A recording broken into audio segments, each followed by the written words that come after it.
Je vous demande d'accueillir Amou Bouakaz qui va nous parler du sens des autres. Merci Amou de ta présence.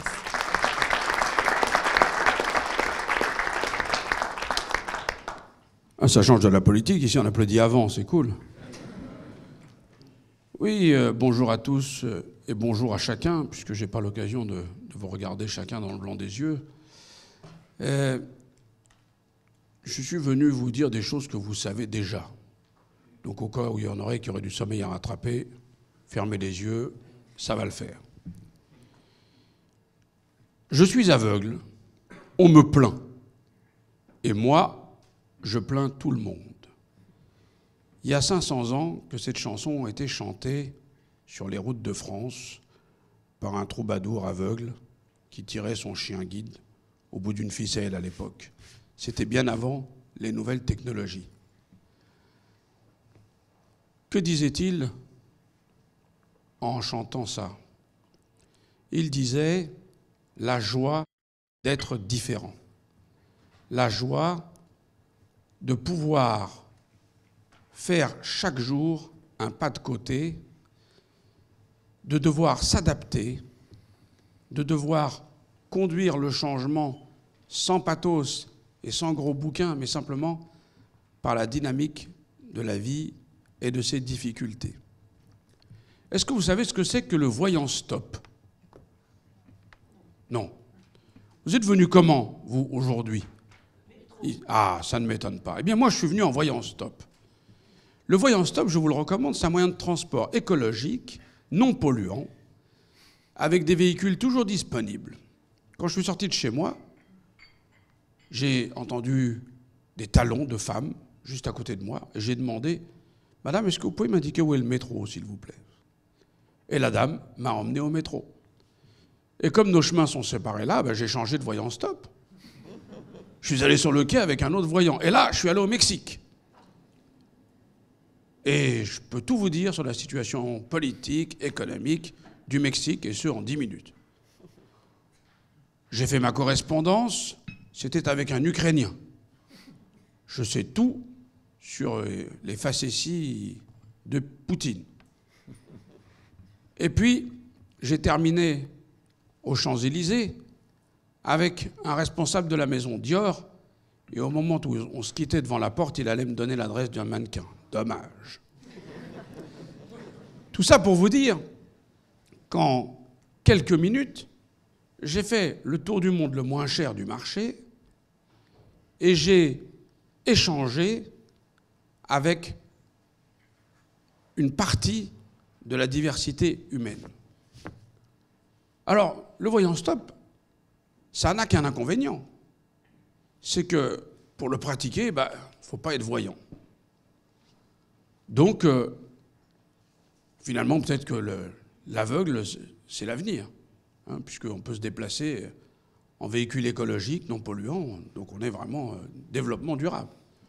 Rassurez-vous, hein, je ne vous préconise pas de vous crever les yeux d'emblée, il y a probablement d'autres façons de pratiquer le voyant stop, il suffit juste de s'autoriser à le faire. Évidemment, si Philippe Gabillier se balade, c'est le seul que je connais, hein. Ça sera ma tête d'arabe pour aujourd'hui. Pardon, de turc, je les confonds toutes les deux. Si Philippe se balade dans le métro et qu'il demande son chemin à une jolie voyante à côté, elle va faire des grands yeux et dire « C'est qui celui-là ?» En général, elle le connaît, donc elle va dire « Ça y est, je vais pouvoir me faire un scoop dans le prochain numéro du Monde. » Mais évidemment, ça va apparaître tout à fait absurde qu'une personne voyante demande son chemin. Et pourtant, ça n'est qu'une question de posture. On peut chercher le contact avec autrui pour toutes sortes de raisons. D'ailleurs, c'est ce que font toutes les personnes voyantes qui m'aident à me déplacer. Mais évidemment, c'est là où la cécité et le handicap produisent un avantage concurrentiel. C'est-à-dire qu'ils allument une sorte de moteur de bienveillance qui fait que, contrairement à ce qu'on croit, le handicap, finalement, à un certain moment, peut s'avérer être une plus-value. Alors, c'est une des raisons pour lesquelles je plains tout le monde. Je vous plains tous de ne pas pouvoir vous autoriser à être faible. Je vous plains tous de ne pas pouvoir avoir la liberté de faire de votre faiblesse une force. C'est-à-dire, à un moment donné, d'avoir l'humilité de dire « je ne sais pas, il faut qu'on m'aide ». C'est très difficile pour vous qui êtes des sachants, qui êtes des managers, qui êtes des responsables, de vous mettre dans cette posture. Alors, je vous livre ce témoignage pour que de temps en temps, vous ayez le réflexe Brian Stop avec vos équipes. Et que vous vous disiez, à un moment donné, bon, j'imagine que vous le faites à votre façon, mais à un moment donné, il peut s'avérer utile d'être faible et d'aller chercher sa force dans l'altérité. Alors, quand j'étais plus jeune, il y a Serge Moati qui avait fait un film et qui disait, le sous-titre du film, c'était « Vivre sans voir, est-ce vivre ?» Ça fait flipper, hein. Quand ça fait 28 ans qu'on vit, waouh. Eh bien, vivre sans voir, non seulement c'est vivre, mais c'est probablement vivre peut-être plus pleinement qu'en voyant. Pourquoi ? Parce que vous n'avez qu'un regard. Alors que moi, je profite du regard de tous ceux qui m'entourent. Je pourrais faire une expérience ici. Je pourrais demander à 5 ou 6 d'entre vous de me décrire seulement ma cravate. Je ne le fais jamais, parce que si je le faisais, je ne pourrais pas choisir mes cravates, tellement j'aurais peur que la couleur soit bizarre. Mais dans la description d'une cravate par 5-6 personnes, il y a 5 ou 6 pays, il y a 5 ou 6 visions, il y a 5 ou 6 lieux d'imagination. Juste avec une cravate, c'est-à-dire avec rien du tout. Donc, vivre sans voir, c'est vivre à travers la pluralité des autres regards. C'est enrichir sa vision de toutes celles des autres. Alors, il y a des plus ou moins bons moments. Je vais vous raconter un mauvais moment. Ça se passe à Rio, en 1987, je suis jeune élève ingénieur, et on est tous montés en haut du Corcovado. Et là, il y a un moment hypnotique. Tout le monde est silencieux. Puis, au bout de quelques minutes, chacun dit « Oh, c'est beau, c'est magnifique, c'est merveilleux ». Puis il y en a un qui dit « Et toi, Amou, qu'est-ce que tu ressens ?» Et moi, je dis « Ah, ben j'ai froid. » Hein ? Des moments où on n'arrive pas à entrer dans l'échange parce que les émotions qu'on éprouve sont tellement fortes visuellement qu'on a du mal à les transmettre. Mais ces moments sont très rares comparés à tous les moments que l'échange produit et où, en fait, on enrichit sa vision de celle des autres.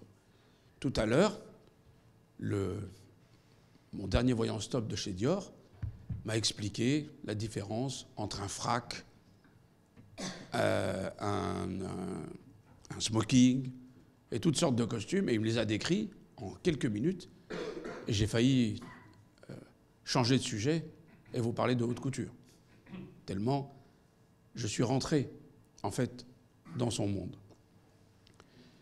Vivre sans voir, c'est vivre parce que c'est aussi être un ambassadeur de l'adaptation. C'est être un ambassadeur de la capacité à défier les contraintes. Le premier start-upper, c'était un aveugle, mais il ne le savait pas. Ça se passe en 1820. Raphaël, par contre, il faut que tu surveilles le temps parce que, comment dire, voilà. Je suis un méditerranéen. J'ai une montre, mais elle est là et ce serait inconvenant de lire du braille en vous parlant. Donc, ce start-upper, on lui avait dit qu'il serait au mieux fabricant de paniers d'osier et au pire mendiant. Il avait simplement eu le tort de jouer dans l'atelier de son père avec des outils de bourrelier. Le bourrelier, ça n'existe plus, ce sont des gens qui réparent les selles et les étriers. Et donc, il s'est crevé un œil, et l'autre, par sympathie, c'est comme ça qu'on dit, s'est crevé aussi. Le voilà aveugle. Et il a choisi de vivre. Et il a intégré l'école des aveugles, et à l'époque, à l'école des aveugles, on lisait des livres qui étaient écrits en relief, un peu comme les bouteilles de soda. Vous savez, toutes les lettres étaient écrites sur des pages, mais en gros caractères. Vous imaginez le bazar. Et il a refusé de s'en laisser compter, et il a décidé de réfléchir. Et de quoi je dispose? Je dispose de la pulpe de mes doigts. Comment je peux faire pour l'utiliser au mieux? Il faut que je crée un alphabet à base de points qui puisse être lisible par la pulpe de mes doigts, mais dont l'acquisition, la façon de l'apprendre, soit mnémotechnique et facile. Et en faisant du voyant stop de son époque, il a rencontré un officier des services secrets de Napoléon qui lui a montré un code qu'il utilisait avec Napoléon qui consistait à convertir des sons en ensemble de points. Et c'est de cette connivence entre cet agent des services secrets de Napoléon et du petit Louis Braille qui avait 11-12 ans qu'est né le braille. Et le braille, 200 ans d'existence, un produit français qui est complètement informatisable parce que le braille, c'est un point est actif ou non actif. Si on a un peu de temps, tout à l'heure, je vous l'apprendrai, ça prend 5 minutes. Et voilà la première start-up, l'invention du braille. Et je défie les start-upers de me dire si leur start-up pourra vivre pendant 200 ans. Je voudrais conclure par une publicité que j'entendais quand j'étais petit. Ça disait, il faut aller chez l'opticien parce que la vue, c'est la vie. Vous imaginez, hein? Non, pour moi, la vue, c'est pas la vie. La vue, c'est une vie, une façon superficielle d'appréhender le monde. L'absence de vue, c'est un défi qui vous transforme, non pas en personne qui ne voit pas, mais en personne, comment je pourrais me définir, en valide fainéant finalement. Quand vous étiez enfant, vous sautiez à cloche-pied. Moi, je vis à cloche-œil. C'est-à-dire que j'aspire à vivre la même vie que tout le monde, sans les yeux. Comment je fais? Ah, évidemment, ma vie s'est considérablement améliorée avec les nouvelles technologies. Quand j'étais très jeune, j'étais très beau. Ça paraît pas, hein, parce que les vestiges des ans... Et beaucoup de filles me faisaient des clins d'œil, seulement je ne pouvais pas répondre, quoi. Maintenant, je suis moins beau, mais je peux envoyer des SMS, et c'est elles qui ne répondent plus. Vous voyez, c'est ça qui est difficile.